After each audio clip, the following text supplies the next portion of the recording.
இந்த ஆடி கிருத்திகை அன்னைக்கு நம்ம வீட்டுல எப்படி வழிபாடு பண்ணணும்? ரொம்ப சுலபங்க.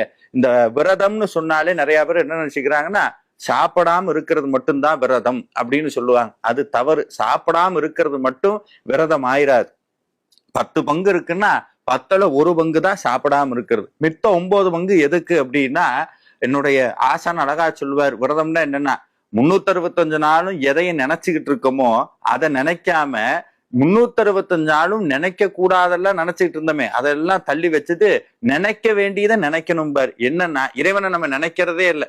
அப்படி முருகனை, அந்த அற்புதமான தெய்வத்தை இடையராது நினைப்பதற்கு ஒரு நாள் தான் இந்த விரதம் என்பது.